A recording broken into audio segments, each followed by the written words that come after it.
Tippett has made an egregious error. It's time we talked. Error. It's time we talked.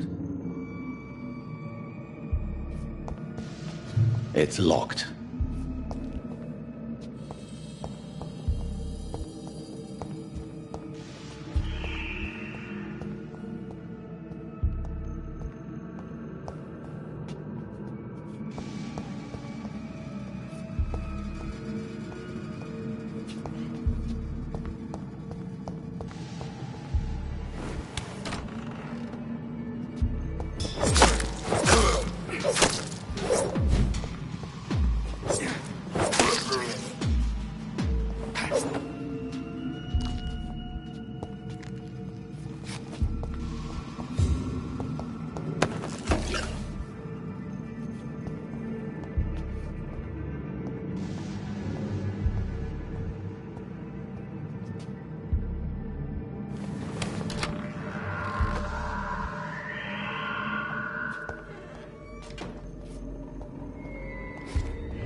so ferocious.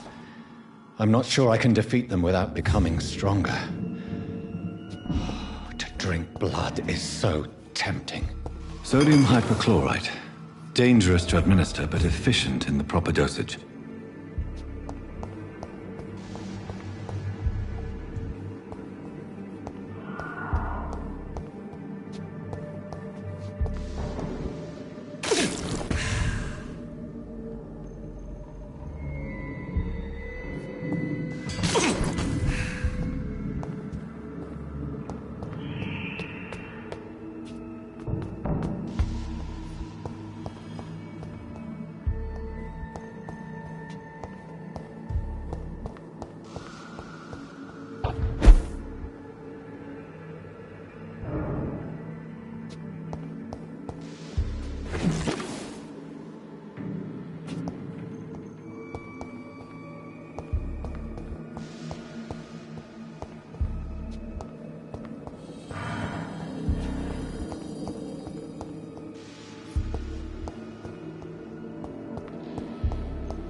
Good evening, Mr. Cox. Dr. Reed.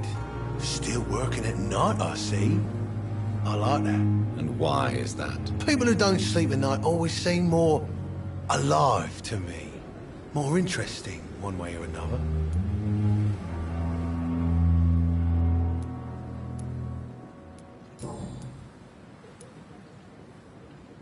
Do you ever think about that poor fellow I saw you push in the water? The wound he gave me will make sure I don't forget him. Still fucking hurts.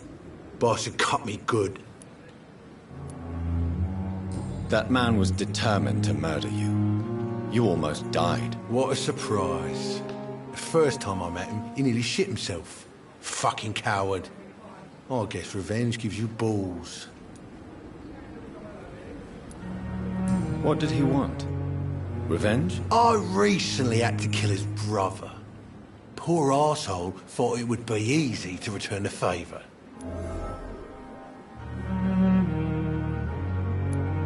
Perhaps you're right. Maybe only the strongest will survive in these dark times. If there must be only one, in the end, make no mistake, I'll be the winner.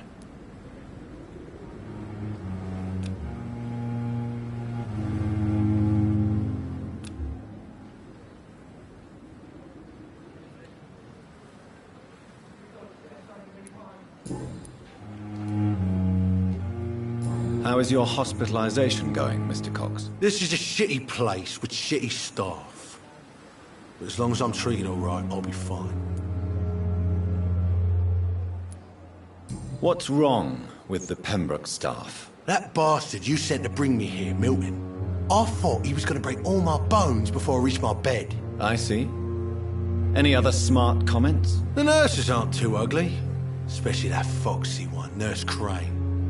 Pretty brunette, tough attitude, oh, I like that.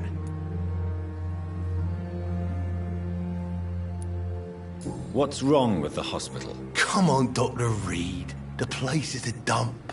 Smelly, sad, and dirty. But you're alive thanks to the efforts and dedication of the staff here, aren't you? What are you expecting, a medal? I thought that saving lives was just part of the job. Must be an unsatisfactory profession at this time, I'm sure.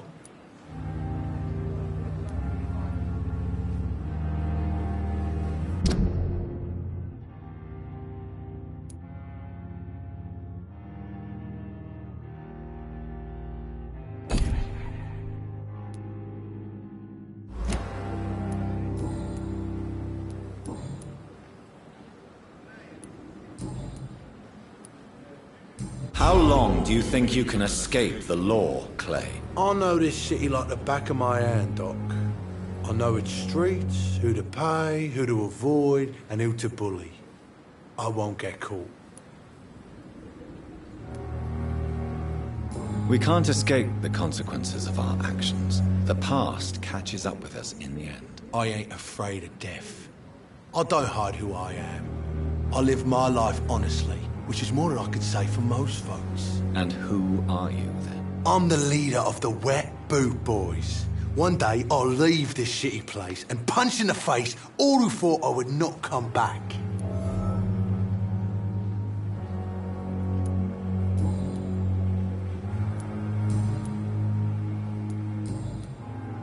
I'll leave you for now, Mr. Cox.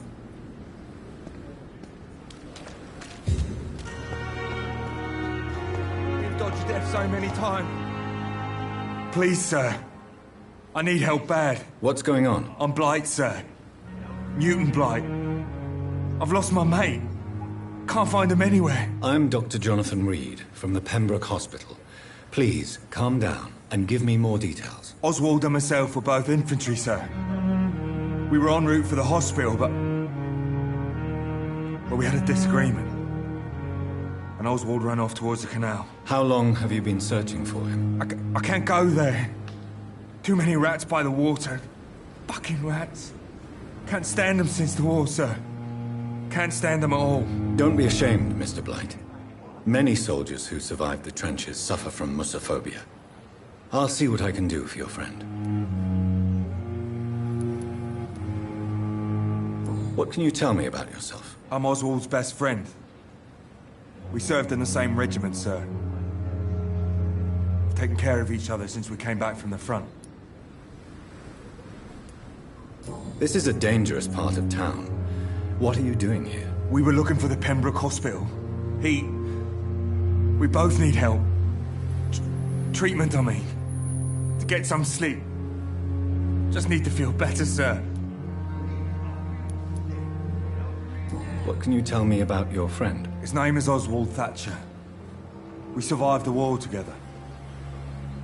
Oswald is nervous and quite fragile since we came back from the war. Where was your friend the last time you saw him? He went down by the canal. He didn't want to go to the hospital. I think he went to the sewers on purpose. So I couldn't go after him.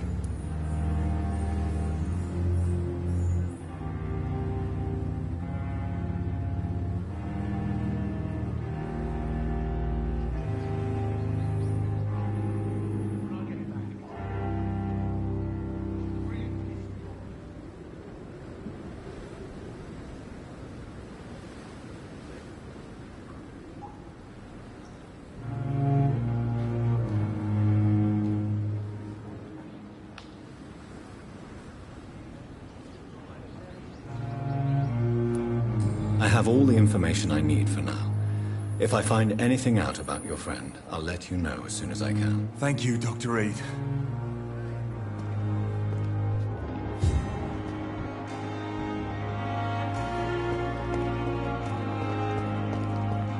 Is this supposed to be an hospital? A big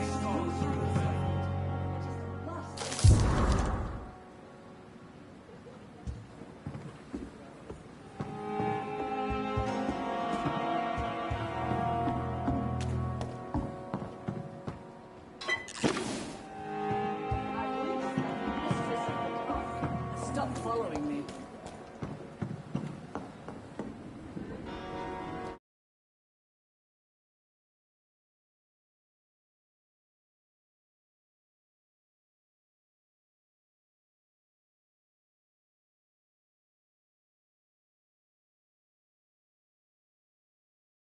Good evening, nurse. I'm Dr. Jonathan Reed, the new surgeon here at the Pembroke. Dr. Swansea has already told us about you, sir. I'm Nurse Gwyneth Brannigan. Welcome to the Pembroke Hospital. Did he really? It's a good thing I wasn't hoping to keep a low profile. All members of staff have already read about your new blood transfusion technique. Dr. Swansea made sure of that. I see. Well, I'm a little surprised, but I suppose I'll just have to deal with this unexpected notoriety. You must know, blood transfusions are Dr. Swansea's primary subject of research. He is convinced it is the future.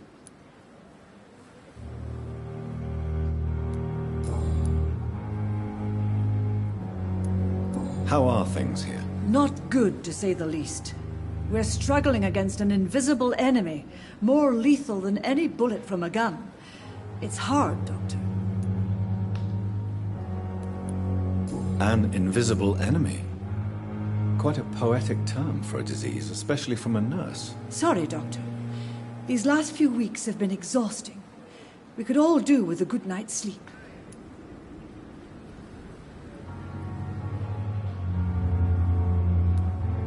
Do you think this hospital can survive the epidemic? We are all volunteers here, and we're trying to hold fast, but how do we beat an invisible killer? Some nurses have already resigned.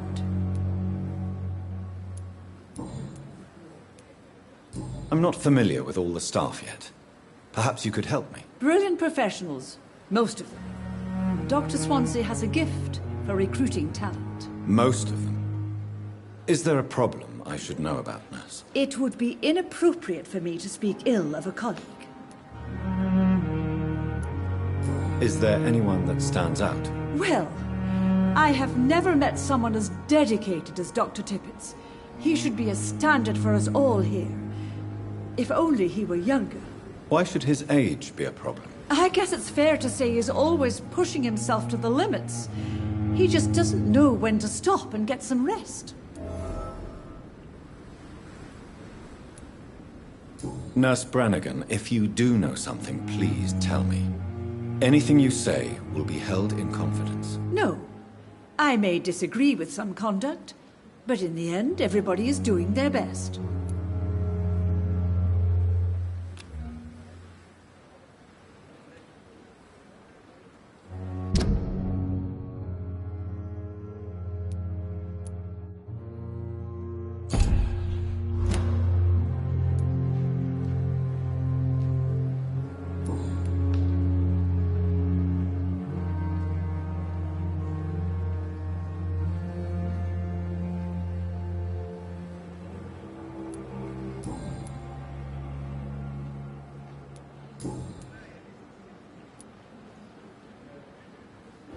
Why does Dr. Tippett claim you're the main reason he keeps working, despite his fatigue? If it wasn't for him, I probably would have left the Pembroke years ago. Dr. Tippett does not think of you as just a nurse anymore, does he? If you're suggesting he's not taking my gender into consideration when it comes to medical practice and knowledge, I really hope he doesn't. Tell me what Dr. Tippett did. I know his mistake caused a patient's death. If I had not covered up his error, Dr. Tippett would have been fired from this hospital. I could not let that happen. You can't allow your emotions to dictate your conduct concerning patients, Nurse Brannigan. Look around you, Dr. Reed. Do you really think we can afford to lose a brilliant practitioner like Dr. Tippett in our situation?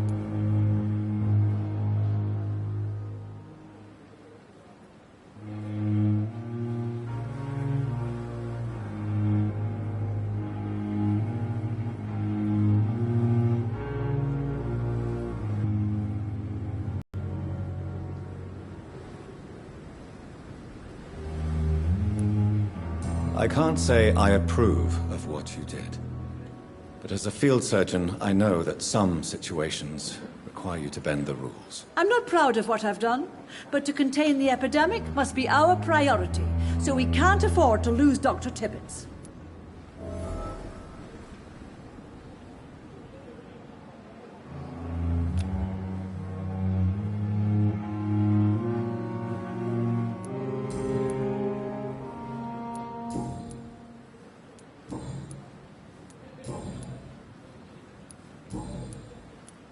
Goodbye, nurse. Call me if you need assistance.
Last summer's epidemic was difficult. Good evening, Milton. Good evening, Doctor. Still trying to save lives? I have some good news, Milton. What? The epidemic's over? I retrieved your wallet with all the money and a certain picture. Well, yeah, Pippa Hawkins is my girl. So what? Is it the difference of skin colour that bothers you? Not at all, Milton. Good. Please, take this money anyway. To remind you to keep your mouth shut. Not everybody is as broad-minded as you, Dr. Reed.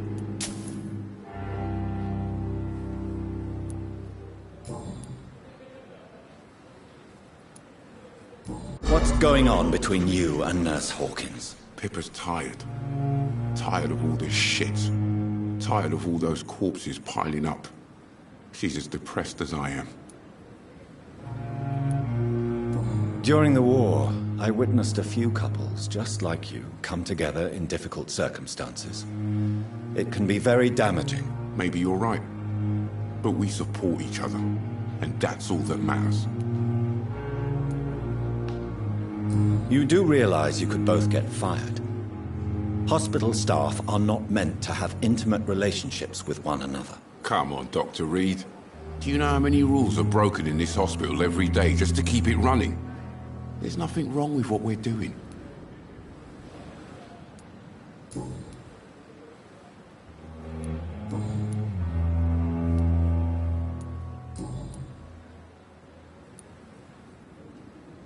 Why do you have such a mediocre reputation among your colleagues, Milton?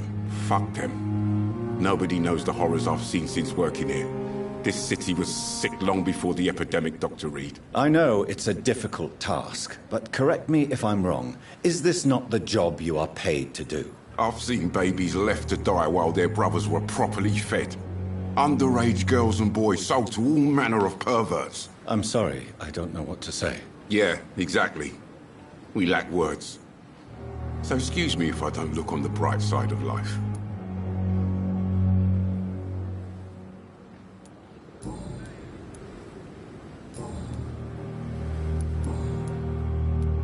Goodbye, Milton.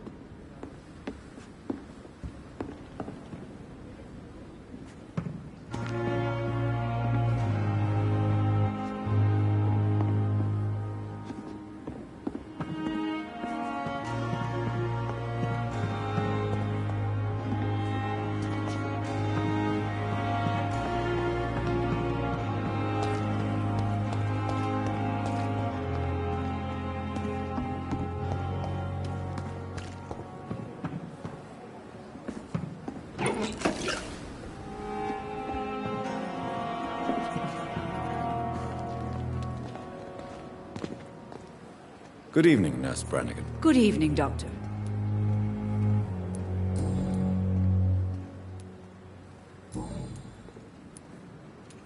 Goodbye, Nurse. Call me if you need assistance.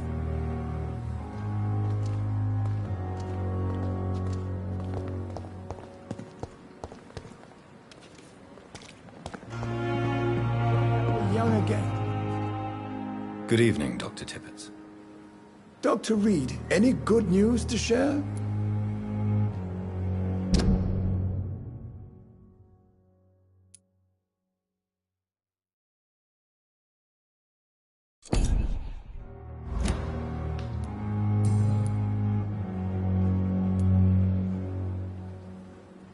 You're exhausting yourself, Corcoran. Maybe you should think about preserving your strength. No. We must keep on healing all those poor souls. We are the last rampart before chaos. Once more unto the breach.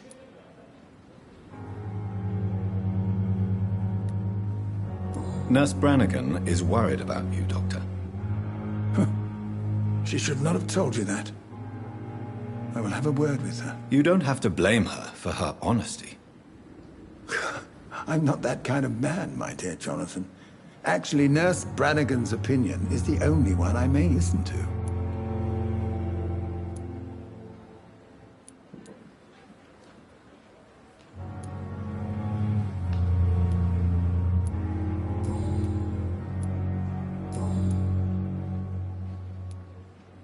Corcoran, I want you to tell me about Mr. Connor.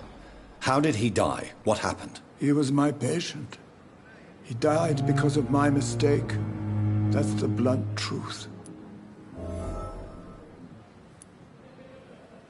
What was the nature of the mistake? It was a twofold error. My diagnosis was wrong, and the administered dosage was too strong.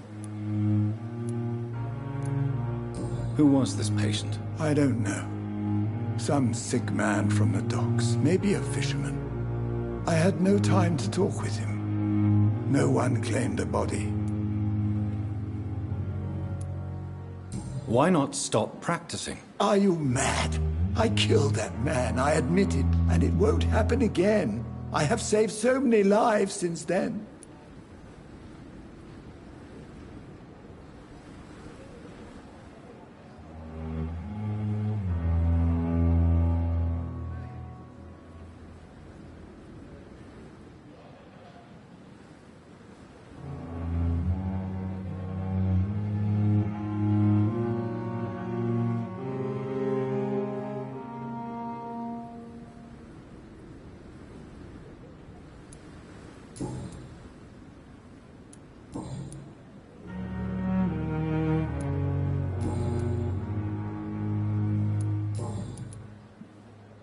I will cover for you, Dr. Tibbets, by keeping what happened to Mr. Connor to myself. I don't know what to say, actually.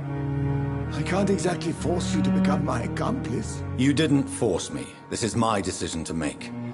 I believe you're still of use to the hospital, considering the situation. Then I can make you this promise. As soon as the epidemic is eradicated, I will resign.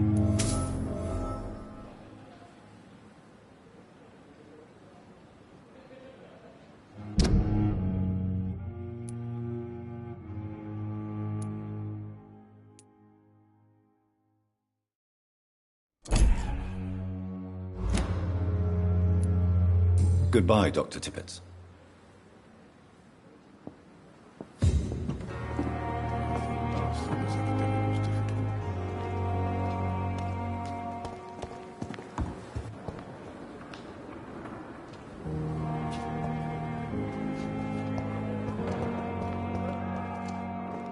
Good evening, Miss Howcroft.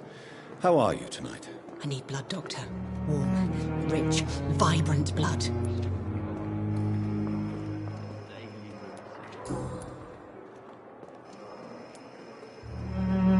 Tell me, Thelma, why do you feel so attached to Mr. Elwood? Why him? I'm not sure, Doctor.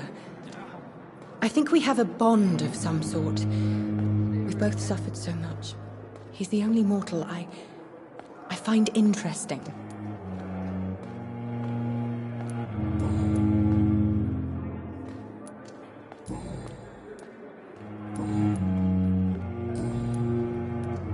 I'll leave you, Mistress of the Dark, to your nocturnal activities. Ghost on every street corner.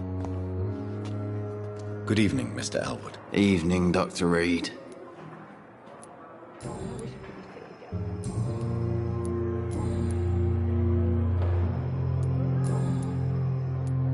Goodbye for now, Mr. Elwood. Hear disgust on every street corner. The daily routine. Hello again, Dr. Reed. I feel better already. Can I go soon?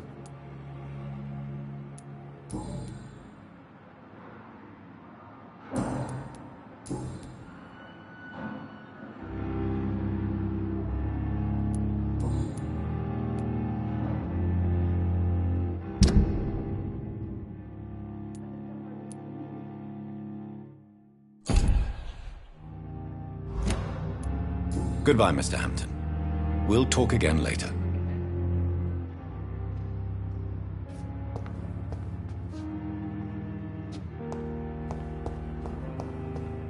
I wonder what your last thoughts would be, sir.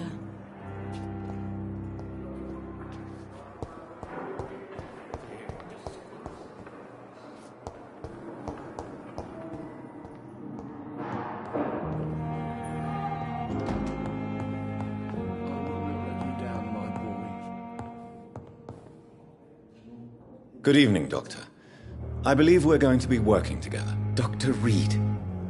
Dr. Swansea informed us of your arrival, but I could not dare to believe we'd have such good fortune. Such an honor, sir. Thank you. And you are? I am Thoreau Strickland, Dr. Thoreau Strickland. I'm a great admirer of your work, Dr. Reed.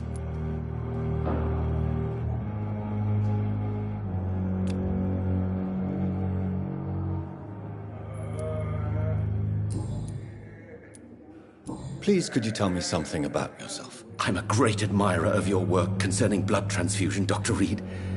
I run my own experiments. I'm convinced it's the future. What made you choose to be a doctor? I'm not ashamed to admit you and your work have inspired me. I am honored to have the opportunity to work by your side.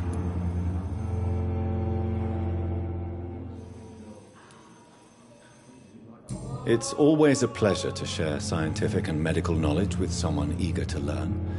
I'll be glad to help you if I can. This epidemic may be the century's most terrible disaster, but I'm convinced that we, as doctors, are the only ones able to defeat it.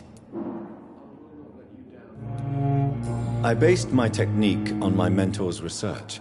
He helped me perfect my method. What is yours? I'd rather not talk about it. For now, it's just theories and first approach.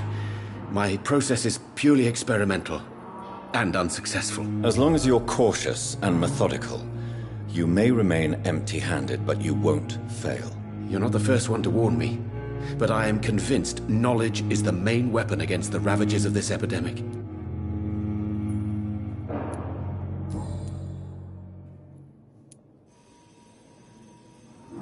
What can you tell me about the Pembroke? Well, it has always been an honor to work with Dr. Swansea.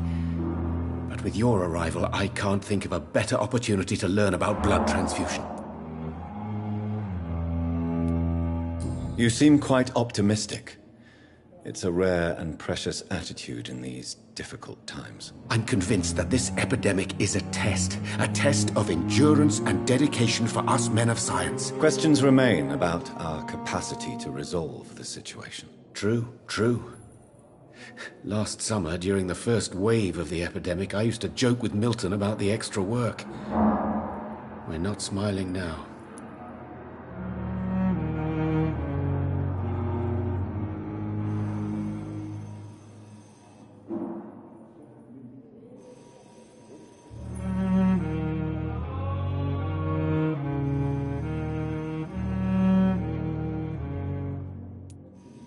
Do you need help with anything in particular? Well, yes, maybe. I'm waiting for a batch of products I ordered for my personal research, yet my supplier seems to have vanished. Do you want me to play the errand boy for you? Oh no, Dr. Reed. But if you went personally to his shop, what with your reputation and all, he wouldn't dare to refuse the products I need. I see. Well, give me the address, for I may pass by if I have time.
Tell me more about your willingness to experiment with new medical techniques. Harvey Fiddick is a patient suffering from a severe injury that could cripple him if not treated correctly. I'm convinced your blood transfusion technique could help him. What is it you really want? To save him, or to prove your point? Fair question. I want nothing but to save my patient, Dr. Reed. Especially since I know Mr. Fiddick's story.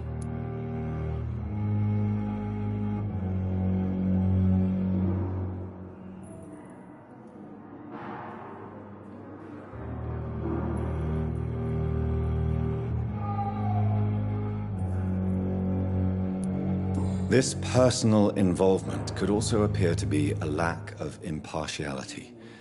You must know that a good surgeon must remain neutral. I agree. But that does not excuse Dr. Aykroyd's behavior. A man who did not even take time to converse with his patient. Do you think keeping his distance was a mistake? All I know is that I'm taking care of human beings with desires, hopes, and fears. Not some biological machine comprised of blood, bones, and flesh. Tell me Mr. Fiddick's story. Our first diagnosis was compromised because Mr. Fiddick lied to us about the real origin of his injury. He first claimed it was an accident. But why would he hide such crucial information from us? Because he is a proud father, ashamed of putting his children at risk because of his own negligence.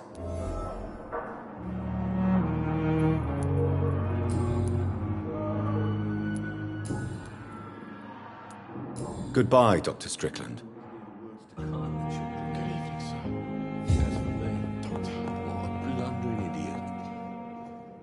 Yes, Doctor?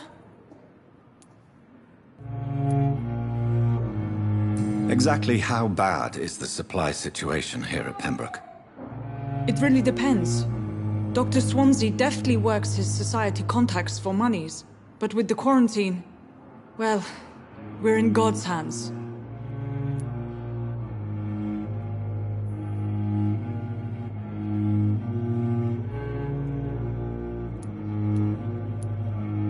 Why then do you always work the nights? Don't you ever sleep? At the Pembroke, we're always hands on deck. Your dedication to the Pembroke does you credit, Nurse Crane, but when do you sleep? We staff get our sleep when we can, Doctor. Nursing is a vocation, not the labor of a journeyman. Lack of sleep and the medical profession always ends in disaster. I've witnessed many a colleague succumb to stimulants to fight exhaustion. Drugs were as deadly as bullets in the trenches. London's trenches start here at Pembroke Hospital. We are on the front line, make no mistake.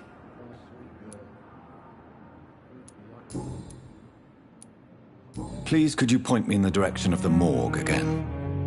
It's the large boarded-up building behind the hospital. You can't miss it. The key I gave you will open the small back door to it. That's all for now, Nurse Crane. Thank you. I will not let you down, my boy. Good evening, sir. I'm Dr. Reed. May I help you? I don't know if a third opinion is needed. Your colleagues are already arguing about my condition. I see. Would you mind telling me more about your situation? I'm Harvey Fiddick. All I want is to get me bloody arm fixed properly.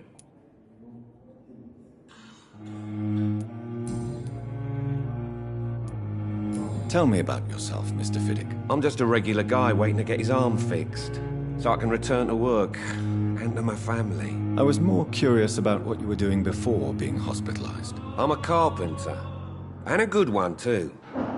But that means I need both arms to feed my family, Dr. Reed. Tell me about the doctors who are arguing about your case. Strickland and Aykroyd. They both want the best for me, but there's a lot of pride there. Doctors are no different from carpenters, it seems. What do you mean? I often had professional arguments with rivals on a building site. Difference is I disagreed about wooden nails, or flesh and bones. Are you satisfied with your treatment here? Well, it's clear that I've chosen a bad time to be injured. Forgive my bluntness, but you seem overwhelmed by cases of the flu. I won't lie to you about it. I'm afraid we are. Are you sure you don't want to operate yourself, Dr. Reed? I have the feeling you're very capable. And your colleagues seem to think so too. In other circumstances, you would be right. But for now, I don't think I can take on the responsibility. My apologies.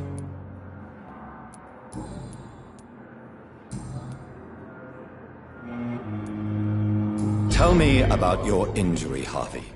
Why do you feel so guilty about it? My wife died because of me.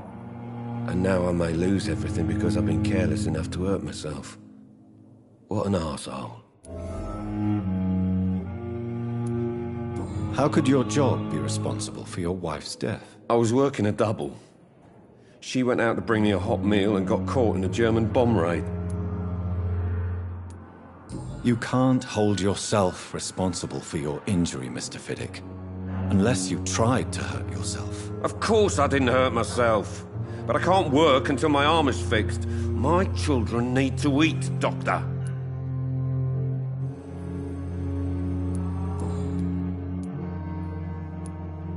Tell me more about the death of your wife, Harvey. 1915. I was in the army. Building workshops for the Royal Flying Corps.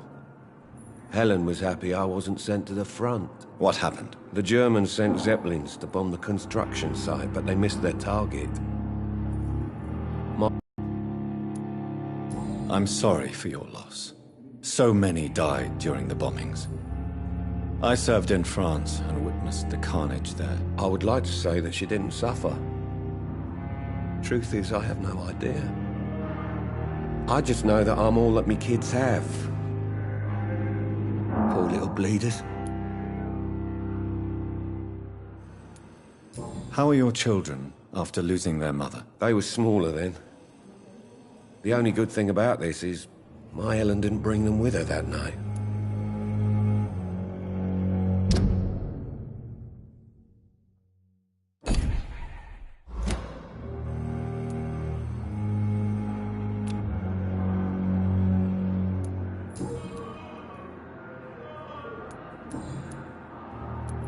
Goodbye for now, Mr. Fiddick. I'll see you later. My sweet girl. Reads me like a book. Never could keep anything from her.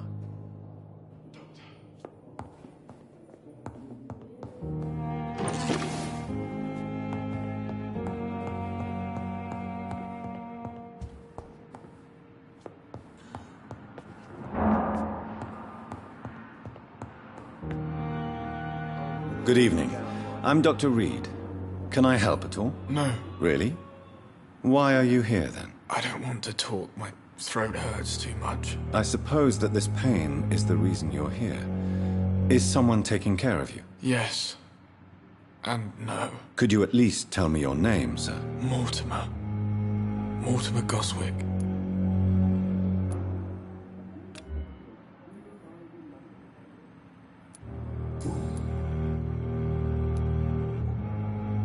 How painful is your throat, Mr. Goswick? So painful I'd rather not talk at all, Doctor. I'm sure you realize a doctor and his patient have to communicate, sir. Would it help if I gave you some paper and a pen? Not really. I see. Then maybe it's not just your throat that hurts, Mr. Goswick. Perhaps your sore throat is just the consequence of something more hurtful. Yes, maybe. But I don't want to talk or even write about it now.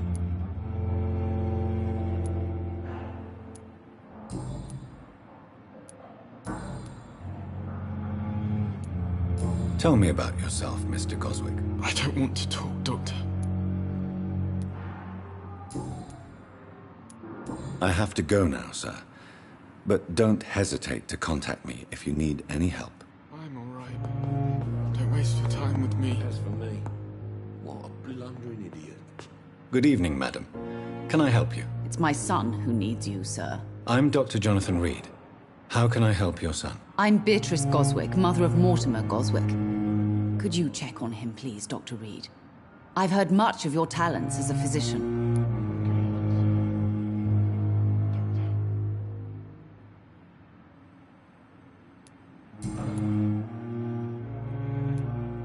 What can you tell me about yourself, Mrs. Goswick? Not much to say. Just take care of my Mortimer and I'll cover all the expenses. That's all that matters. Are you really that rich? Most of the patients here are of a more humble origin, if I may say so. Yes, thanks to my husband. May he rest in peace. I can cover any needed medical expenses. May I ask if you have an occupation, Mrs. Goswick? I'm a teacher by profession. I teach young women who are more ambitious about their futures than their families. What do you think of your reception here? Any complaints? I have had the uttermost reservations about this hospital since we arrived. But we had no other choice, considering the state of emergency. Is there something in particular that's bothering you? Some of the staff were not especially welcoming.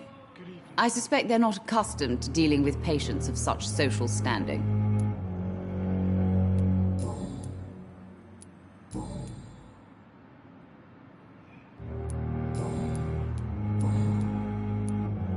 Tell me more about your arrival at the Pembroke Hospital.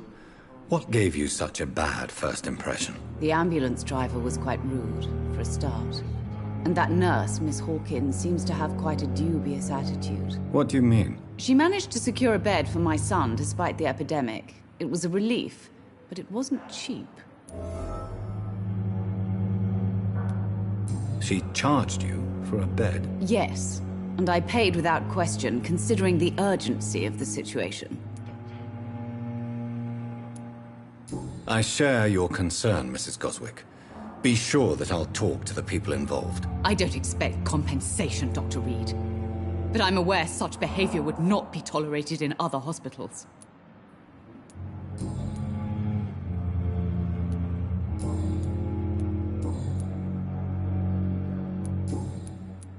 Goodbye, Mrs. Goswick. I'm all right. Don't waste your time with me.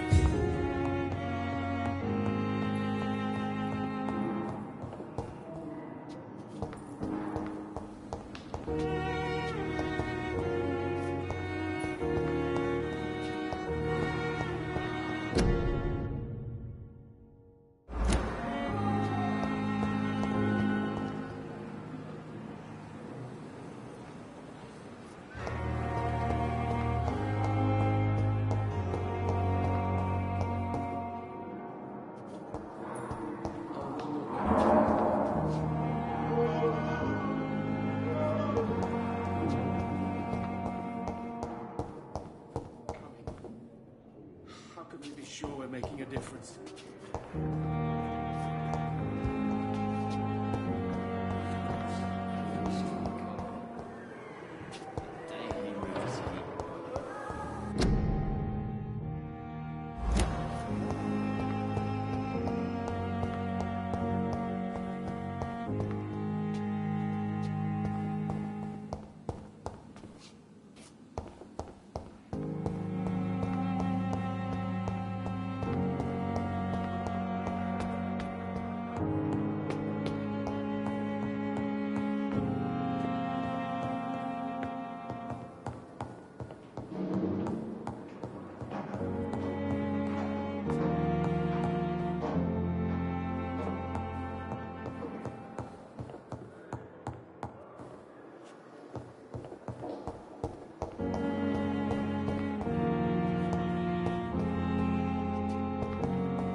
The flower's dying.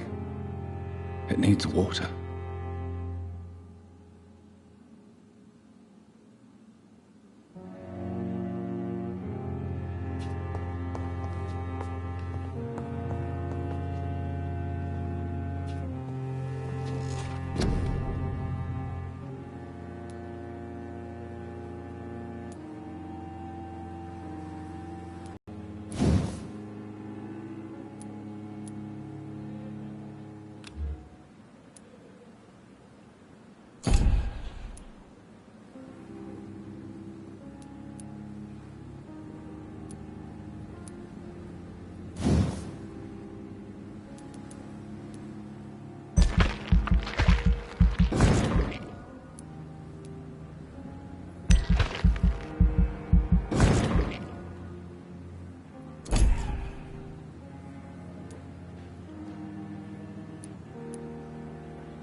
Good evening, Nurse Hawkins. Good evening, Dr. Reed.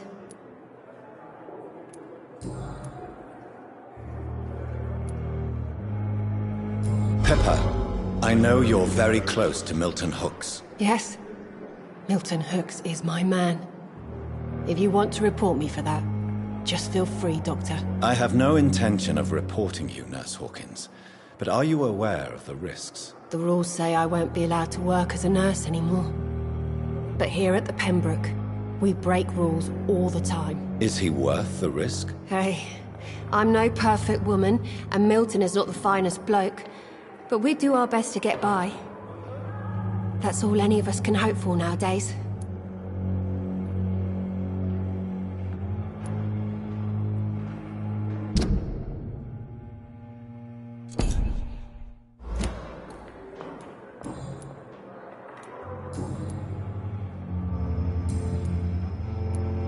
Goodbye, Nurse Hawkins.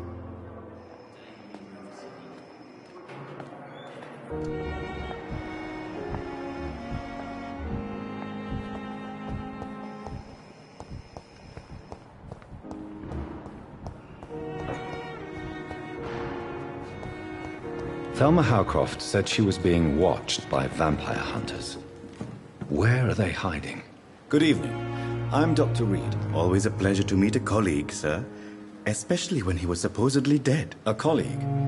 Are you a doctor too? Not anymore, sir. I used to be Dr. Rakesh Chadana. Now, I'm just Mr. Chadana. pawnbroker and humble guardian of this morgue. What do you mean? You used to be a doctor. Was your license revoked? No, sir. It is just that I like to be precise. I run a little pawn shop while taking care of the dead. But I used to be a real doctor.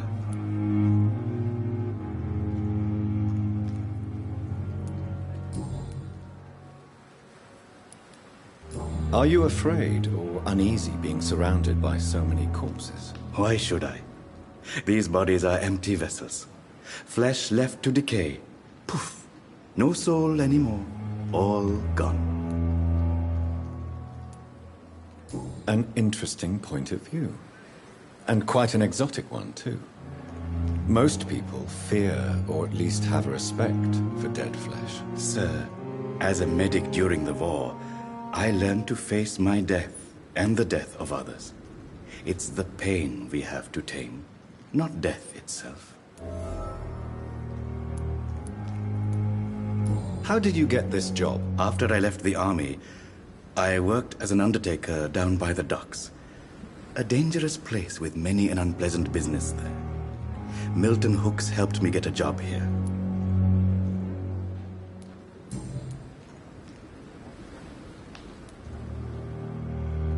Have we met before? I don't think so, sir. Why? When we first talked, you said you were glad to meet me since I was reported dead. Funny story, sir. Your sister came here a few nights ago. You were missing, and she was looking for your body. She must be very relieved now. Do you work here alone? Yes, very easy work, sir. All I have to do is watch a few bodies. The situation was very different when the main morgue was still open.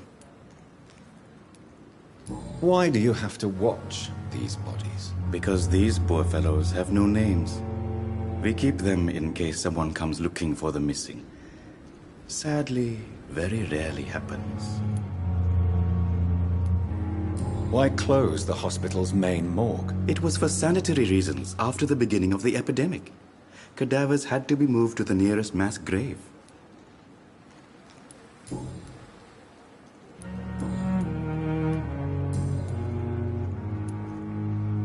A pawnbroker?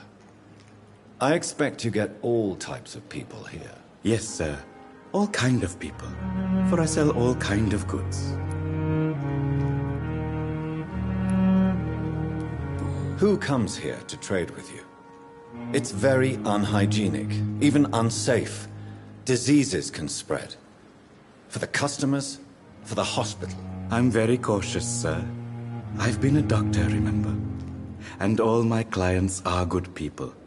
In fact, I think I only know good people. What kind of goods? With the quarantine, it's not always easy to buy things. So I trade, I exchange. Some people sell, some others buy. I like to help.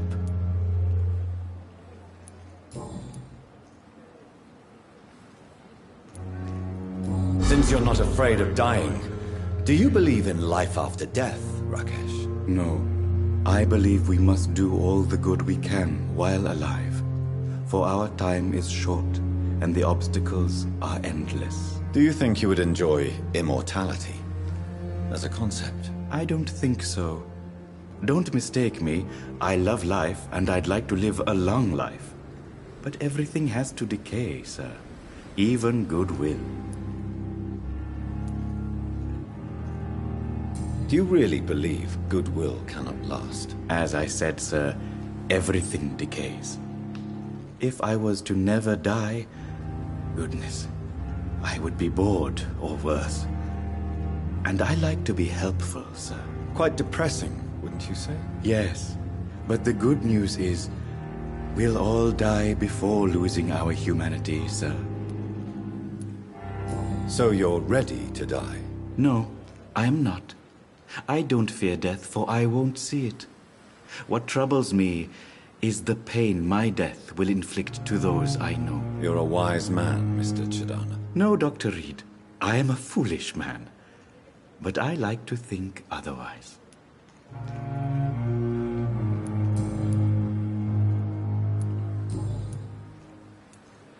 Please show me what you have to sell. Of course.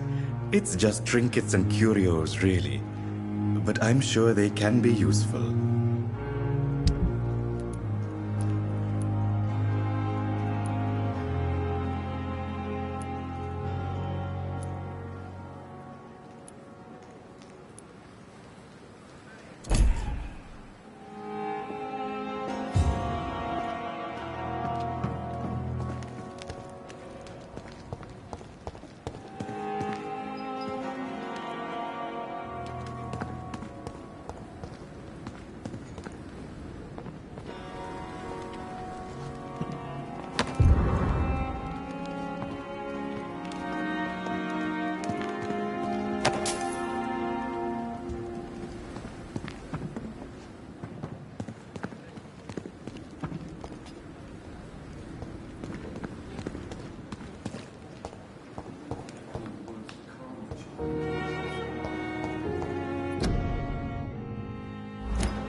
Good evening, sir. I'm Dr. Reed. I believe we're going to be colleagues. Reed? Yes, I've been informed about your arrival. I'm Waverly Ackroyd. Welcome aboard, I suppose. Does my arrival inconvenience you in some way, Dr. Ackroyd? Let us just say that I don't particularly share Dr. Swansea's enthusiasm for hiring you. What we need here are reliable professionals, not overrated dabblers.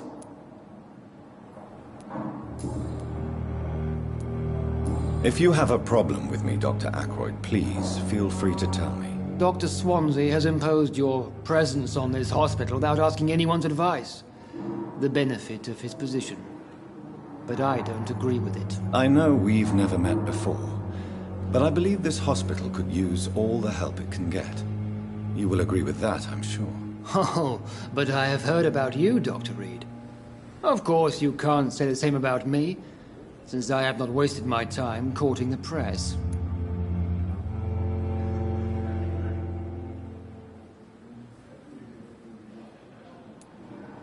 There is no need for such animosity between us. Don't you think the epidemic is already enough to deal with? That is one point we could agree on. And that is precisely why I want to be sure that you will be of help to this hospital instead of a burden. Since your tenure in this hospital is longer than mine, perhaps you can tell me more about this place. Let's just say I'm tired of the carelessness around me. I have always respected the skills of Dr. Swansea, but over time his enthusiasm has become displaced. Carelessness? Exactly what are you talking about? We're here to save lives. The people who trust us are not volunteering for experimentation. They're here to be healed. I don't intend to run any radical experiments, Doctor. Even if I, as any good practitioner should, express an interest in pushing the boundaries of medical research. Modern medical methods were created through audacity and ego. But there are rules in our line of work, and they're here to protect our patients.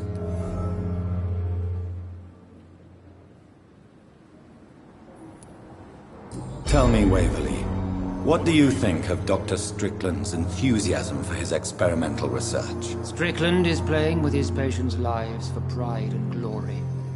Now that, sir, is unethical. Are you thinking about something in particular? Harvey Fiddick needs delicate surgery. I obviously disagrees.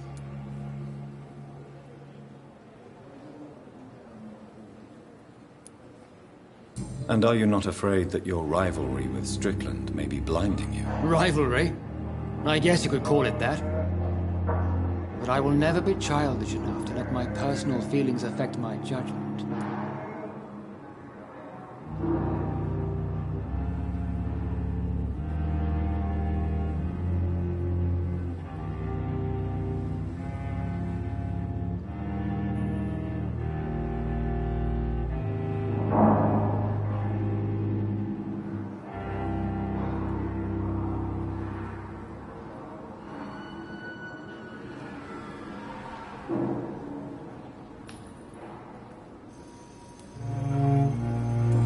Why do you wish to lead this surgery? I strongly believe that Mr. Fiddick should not be butchered to test an unproven procedure.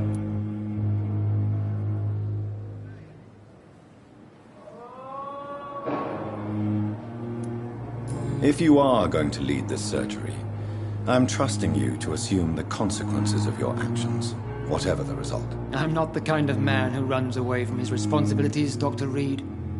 There is no need for you to be looking over my shoulder.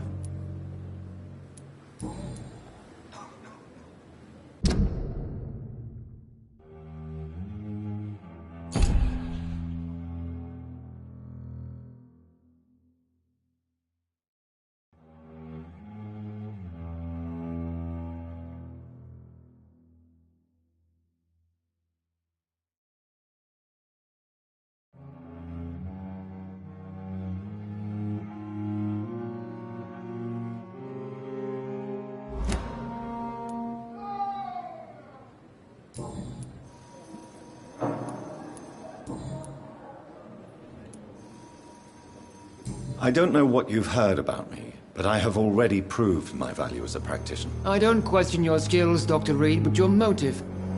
Is it money, fame, or are you truly dedicated? And what exactly is that supposed to mean? I served in the war just like you.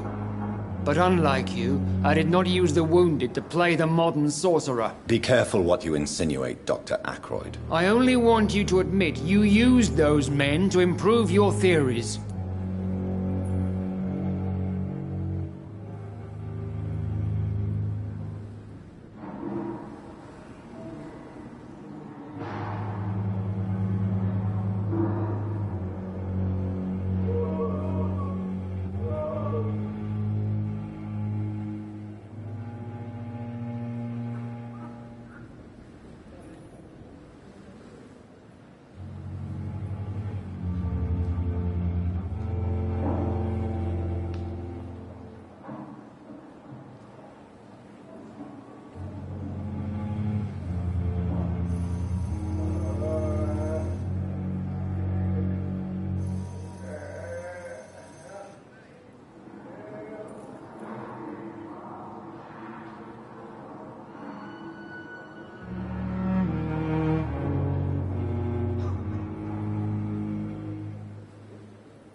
This is ridiculous. My blood transfusion technique saved many lives, and you know it. You see?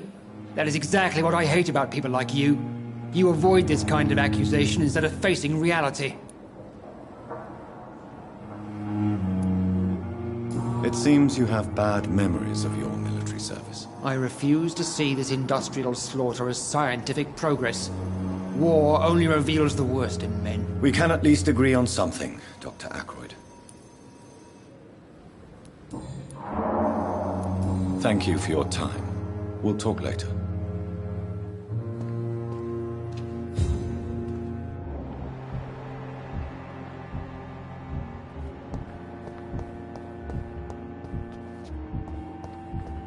I will not let you down, my boy.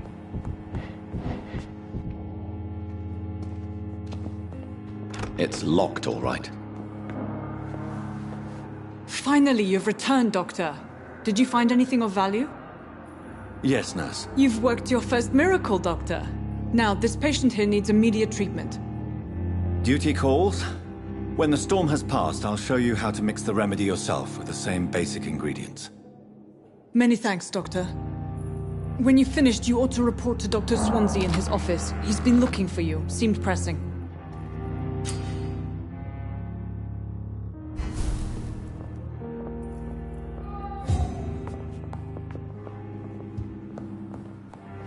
I'm all right. Don't waste your time with me. Good evening, Mr. Goswick. How are you? I'm okay.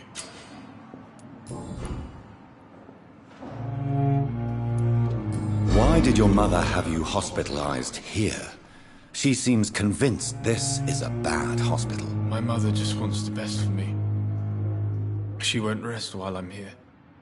She'd go all the way to hell and back to help me.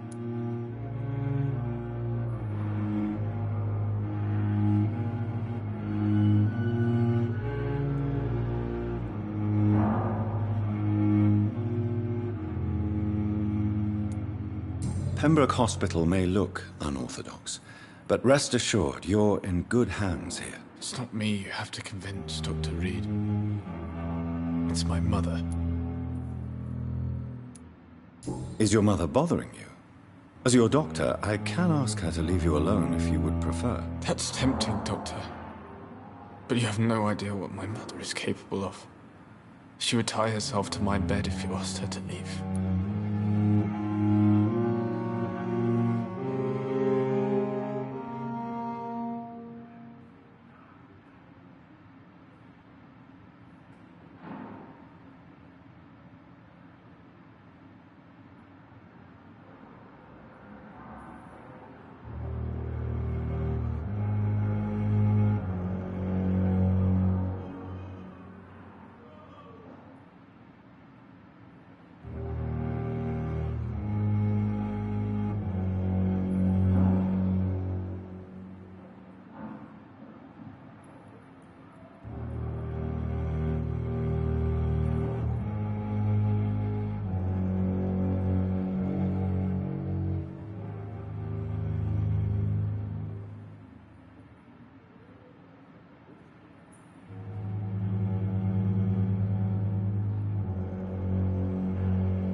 How painful is your throat, Mr. Goswick? So painful I'd rather not talk at all, Doctor.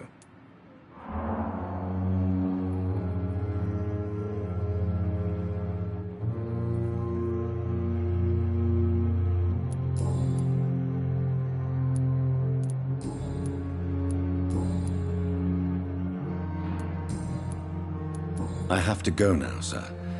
But don't hesitate to contact me if you need any help. I'm all right. Don't waste your time with me.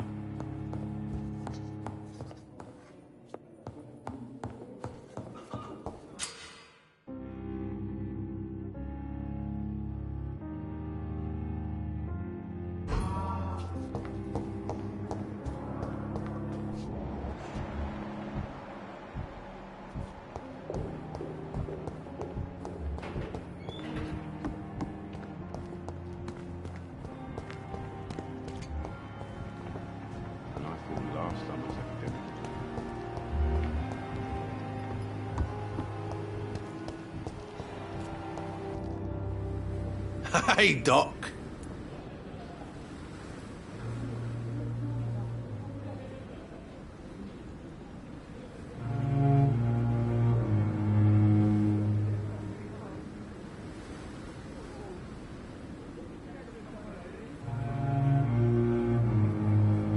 You're lucky to be alive, Mr. Cox. I hope you're starting to take better care of yourself. This place is full of sickness and decay. How could I get better in such a dump?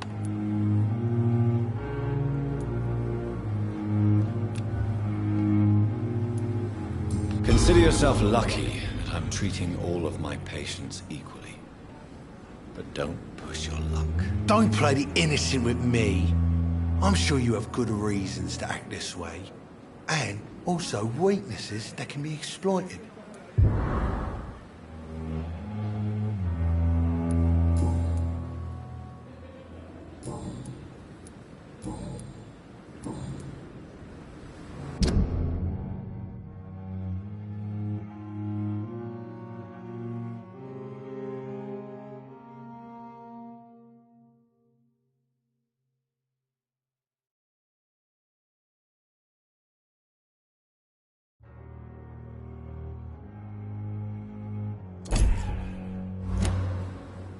I'll leave you for now, Mr. Cox.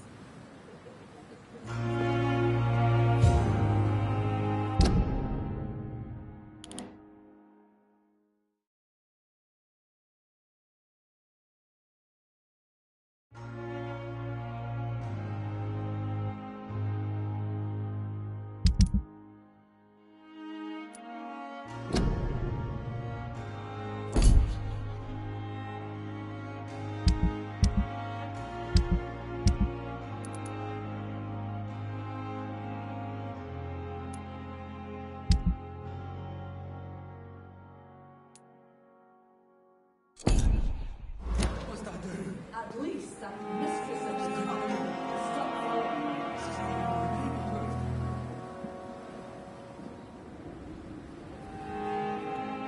Is this supposed to be an hospital? A pigsty would smell better. We've dodged death so many times. Oswald, you can't just die like this.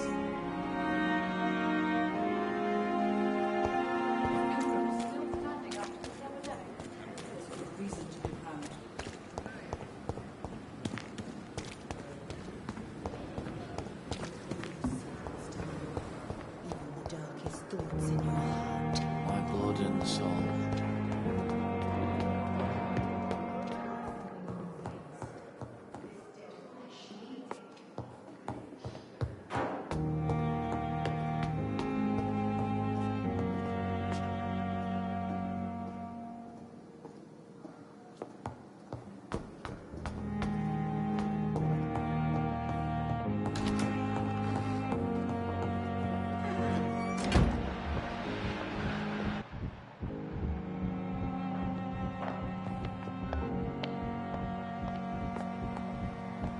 It's locked.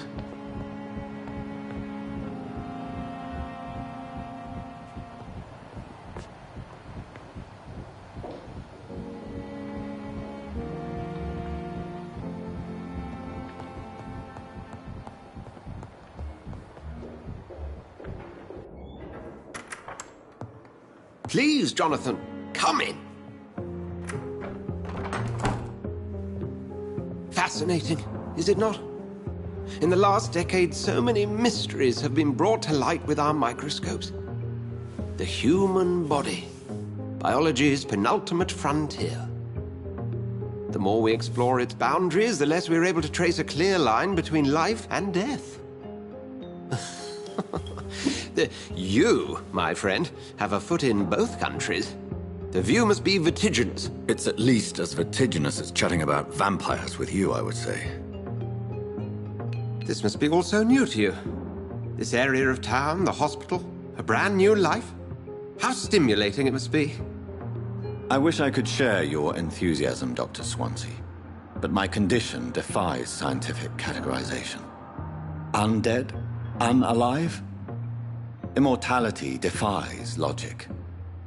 I cannot express my thrill at this serendipitous turn of events. The world's most eminent specialist in blood transfusions, a vampire. One might say a gift from heaven.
It may seem strange, but your words have brought me some comfort here. Forgive me. I've been an admirer of your work for a long time, and now you are so much more than a brilliant physician. And please, call me Edgar.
There is no need to apologize, Edgar. You offered me sanctuary when I had none. Very well. I have a task for you, Jonathan. Something that will require all your newfound skills. Please, go on. The Pembroke only survives through the generosity of our benefactors. Unfortunately, our main donor has found herself in a bit of a bind. Now, if you could help her out... A spokesman or politician is what you need. That's not my calling.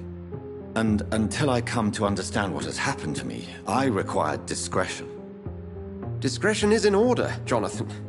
Lady Ashbury has recently received rather indelicate correspondence that, if revealed, would jeopardize her position. And you would like me to eradicate this threat? By the stole, of course not. I would just like you to pay her a visit. Her ladyship is certainly near the tents outside, tending the sick. You can't miss her. Look for someone impossibly delicate. Accepted. I'll see what kind of trouble Lady Ashbury is in.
Too much energy for so little result.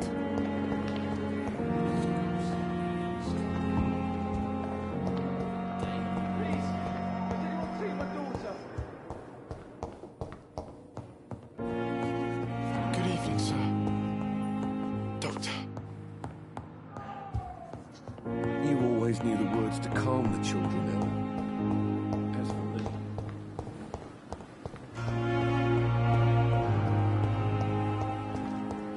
At least that mistress of the tower stop following me.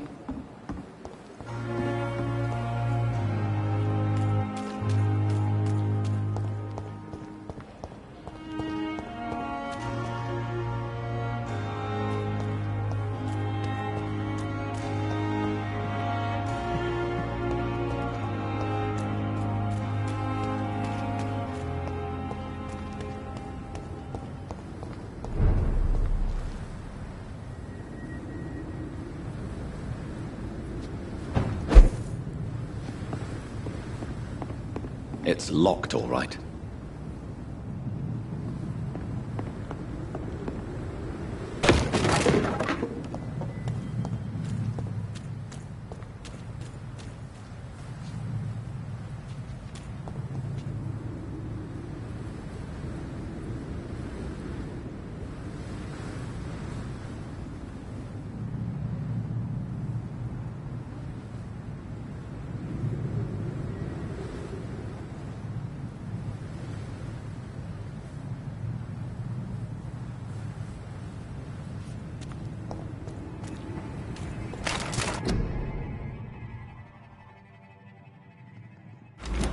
Are you deaf? Sir! Step away! Leech spotted! Watch out!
beast!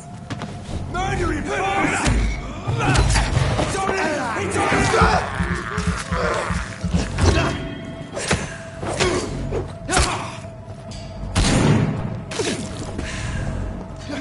Put an end to you! Stupid beast!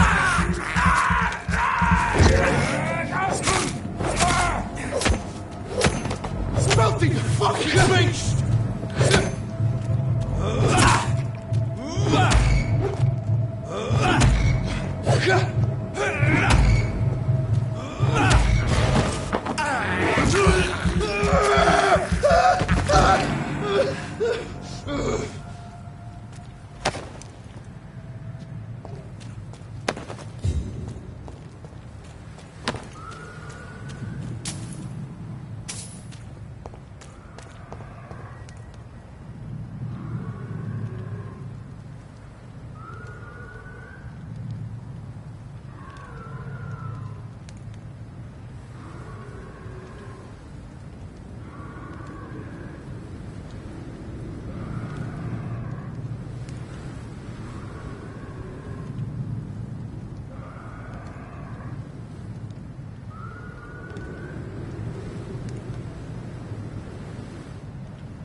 This must be Clay Cox's knife. A fine blade. No wonder he wants it back.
I cannot enter.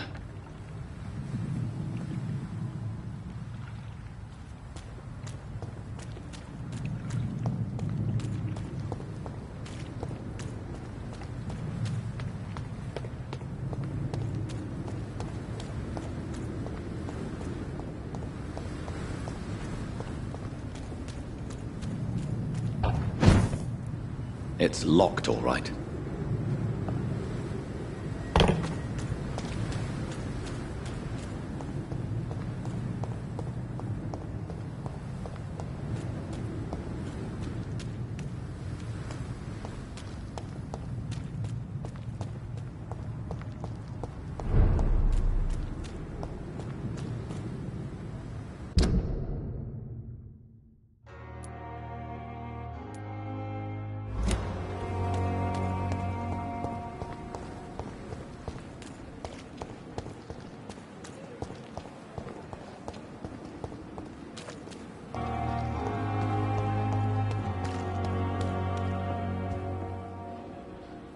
The flu took my dear wife, Emily. I take comfort knowing we'll soon be together again. Mr. Rainfield, that's no way to talk. You're in good hands here, and we'll be up again soon enough.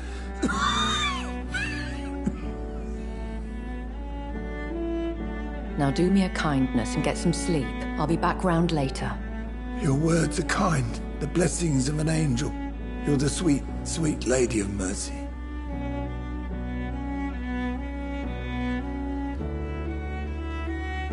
Good evening, Dr. Reed. It's a pleasure to see you again. You seem surprised. Dr. Swansea has brought me up to speed concerning your recent appointment to Pembroke Hospital.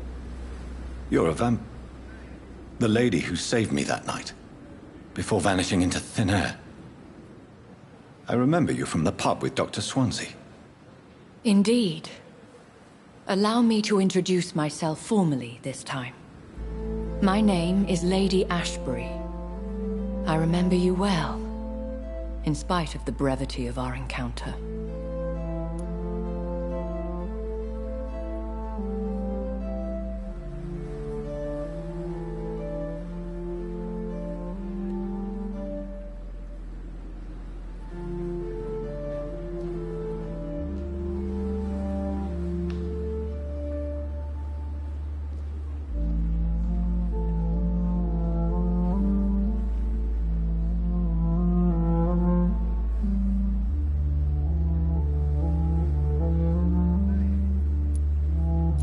apologies.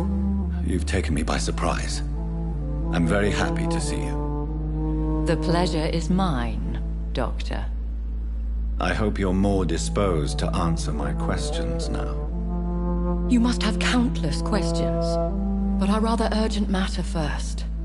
Swansea has explained. My cover, if you prefer, has been compromised.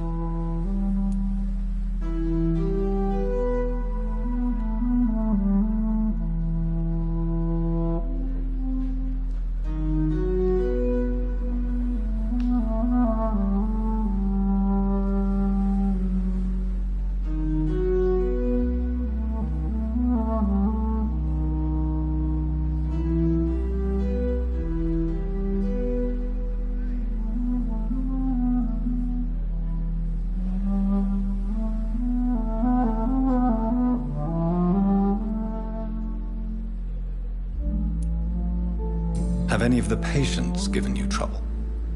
These poor souls have so little left to live for. I do my best to ease their pain.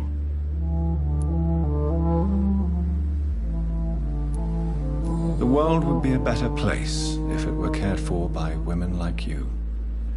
You make me blush. I am simply a necessary evil. Pardon my boldness, Your Ladyship, but I have questions concerning this condition we share. As a newborn, your hunger for answers is rivaled only by your thirst for blood. But the questions need wait. I'm a scientist. My trade is in the deciphering of mysteries, and I need information to feed my mind. I will gladly answer every question you have, but first, prove yourself capable of resolving my predicament without eating the culprit. Dr. Swansea has commissioned me to be your agent in this matter. You could start by explaining what's amiss. These past insufferable weeks, I've been the victim of extortion. I've made a first payment, but the blackmailer grows greedy. I must refuse his most recent demands.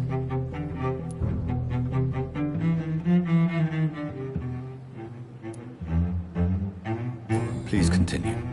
Every detail is essential. I'm your man.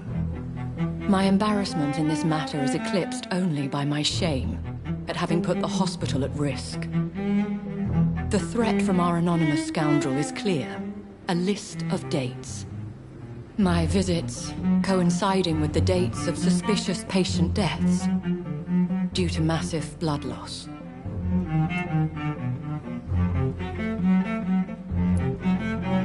I'll take care of it. Do you know where I should start?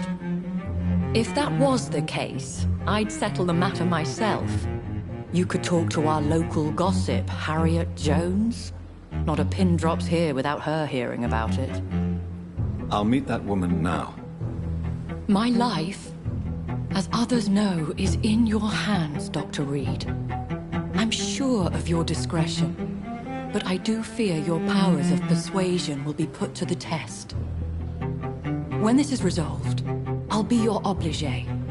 I'll answer all questions in regards of your condition.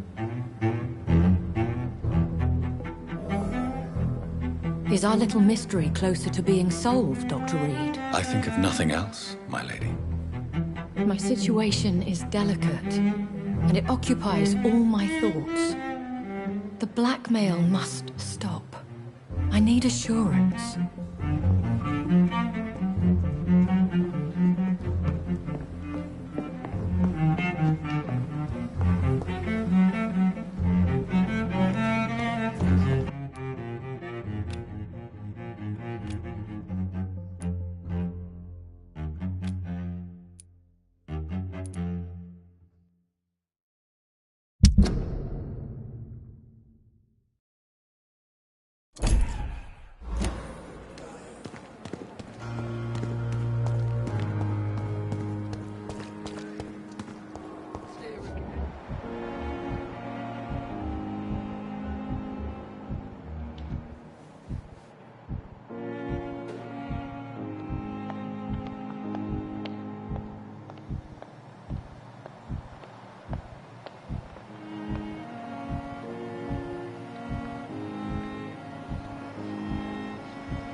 nurses, bred with no respect.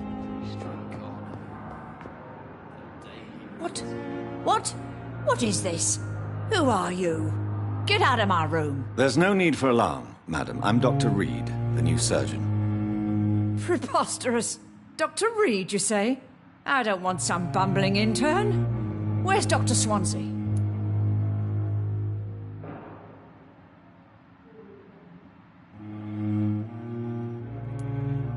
Please, calm down, madam. I assure you that I am highly qualified. I'm just back from war duty. How brave. Threatening an old defenseless woman. You know how long I've been a patient here? You've picked the wrong fight.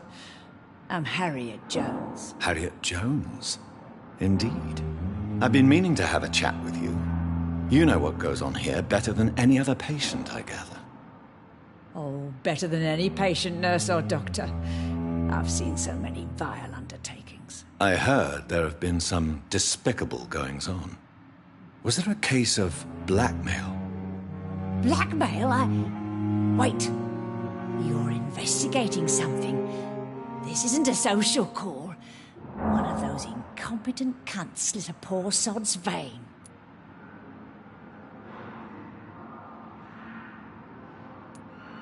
If I didn't know better, Miss Jones, I'd be inclined to say you enjoy this type of idle gossip. God's honest truth, Doctor. It's just the way it is here. Most of these bitches would let you freeze to death before getting you a blanket. You seem to know more about the goings-on here than anyone else. Beware, Miss Jones, in case suspicion should fall on you. That's it. Blame the old and infirm. I see those little bitches' greedy little eyes. Just waiting for me to pop off they are. I assure you, madam, this is not an investigation into a possible medical error. Debauchery, then? Nurses Crane, Hawkins, Brannigans, whores, all of them. They can't keep their legs shut. I've seen them scratching slutty sores. Really? Well, if you have irrefutable proof, I'll not have the staff behaving in such a manner here. This is your business, Doctor, not mine. But I swear one of the nurses is cavorting with some man on hospital hours. Thank you for your time, Miss Jones. You've given me something to go on. See you on the next round.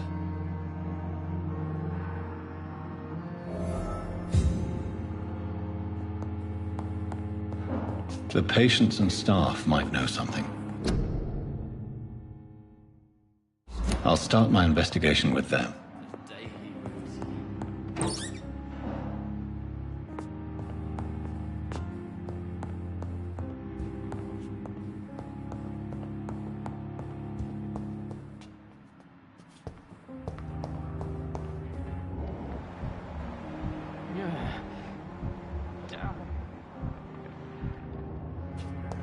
It's there again.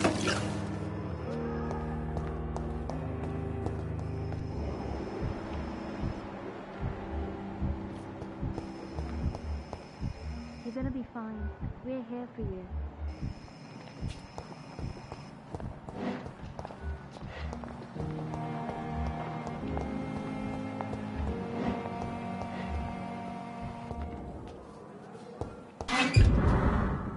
It's locked, all right. Good evening, Nurse Hawkins. Good evening, Dr. Reed.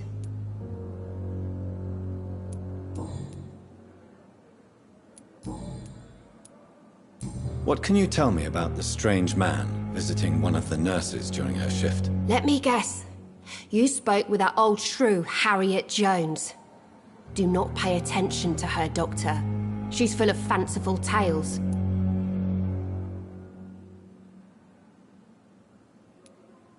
She could have been telling the truth about the mysterious man. That old witch will end up in hell soon enough. Who cares if a nurse finds some happiness where she can? No matter how you feel about her, Miss Jones deserves our help. Who says I don't care for her? Hate is what keeps that old crone alive.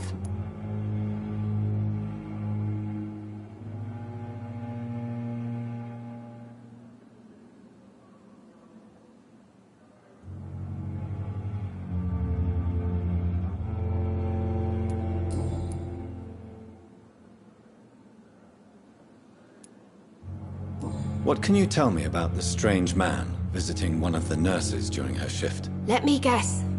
You spoke with that old shrew, Harriet Jones. Do not pay attention to her, Doctor.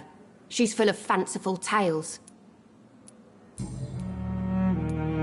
Goodbye, Nurse Hawkins.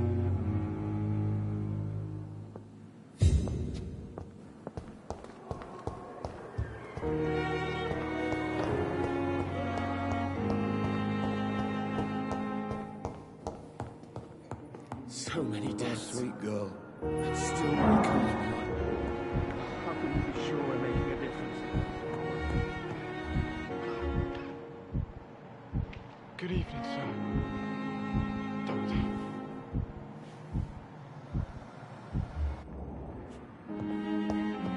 I will not let you down, Vampyr.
Reads me like a book.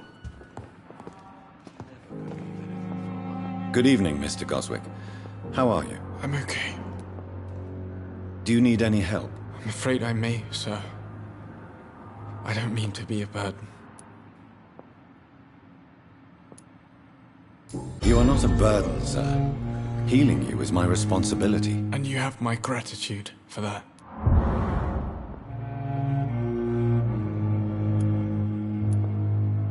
Have you heard rumors about blackmail in this hospital? No.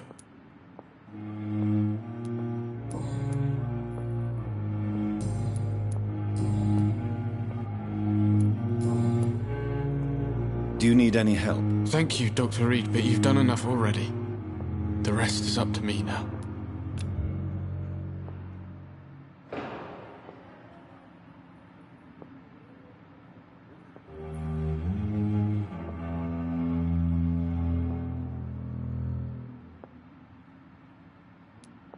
I have to go now, sir.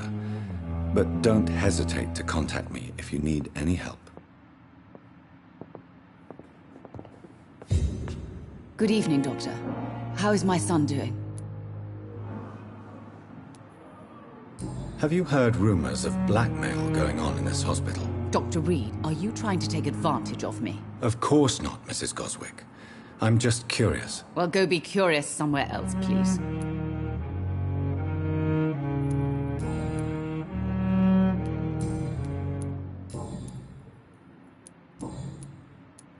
Goodbye, Mrs. Goswick. Doctor.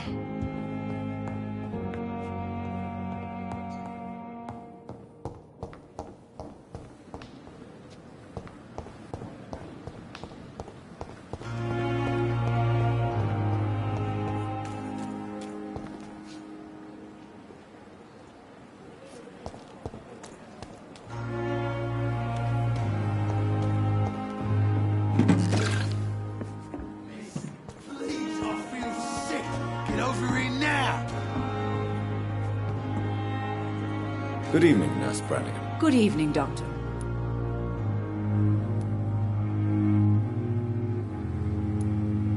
Do you know if any of the hospital staff have criminal backgrounds? The people who work here all come from very different backgrounds, Doctor. Just like the patients.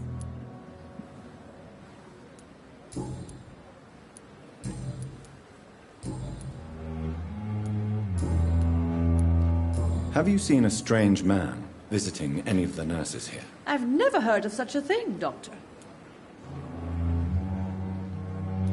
Goodbye, nurse. Call me if you need assistance.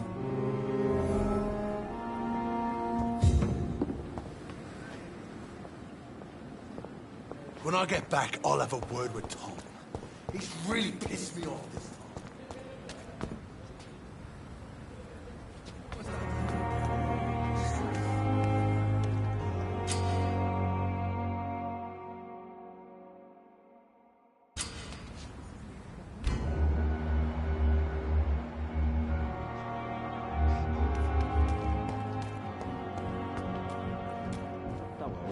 We're safe.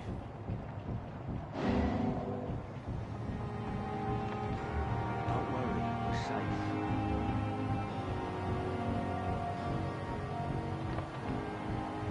Oh, listen, relax.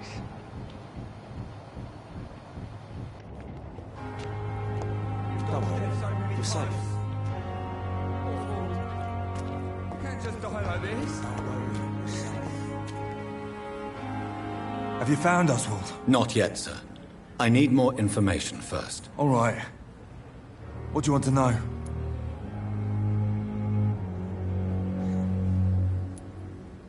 I have all the information I need for now. If I find anything out about your friend, I'll let you know as soon as I can. Thank you, Dr. Reed.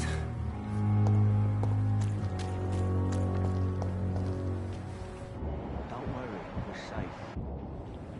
You're sure you don't come back with me? Nah, I have to see someone at the hospital. Be careful. You look so bad they may keep you as a patient. Fuck 'em. I don't like hospitals. Or doctors. Well then, when you go back to Whitechapel, you may find this useful. What is it? A pass for a free medical exam by the best nurse available. Just read it. I don't read well, but thank you, I guess.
This man has been savagely attacked and dragged to the floor.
What sort of creature is this?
Not a lot to check, but I should anyway.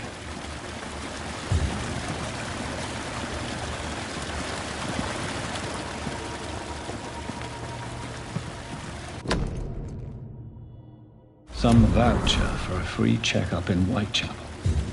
What is Nurse Crane up to? I really must find her.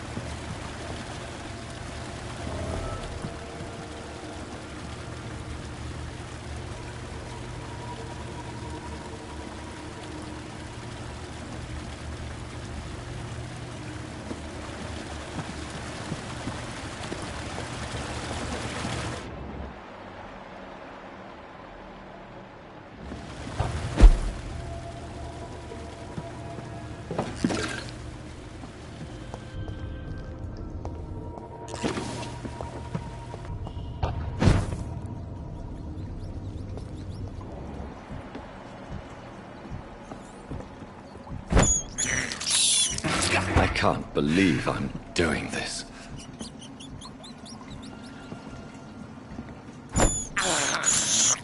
I have this thirst for blood.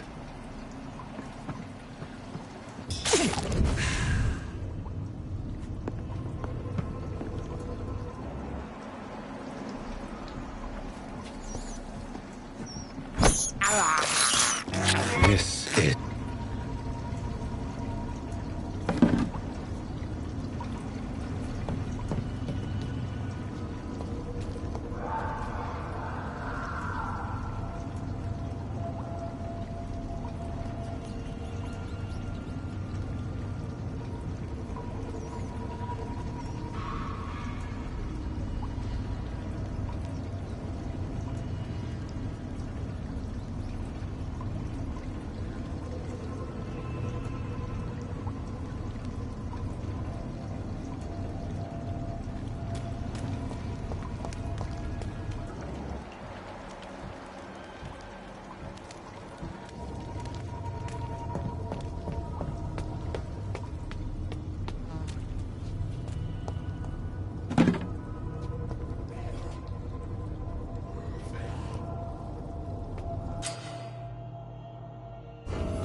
Are you injured, sir? Help me get out of here. I need to get out. I'm Dr. Reed, and I'd be glad to help you, but you must calm down first. Please, take a deep breath and tell me your name. Okay. I'm Oswald Thatcher. Please, I need to get out. Mr. Thatcher, your friend Newton sent me to help you. Do you remember him? Yes, I do. Good. Now leave this place and enjoy the cool night air. It's quite invigorating. I'm sure you'll feel better if you do.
It's one of them!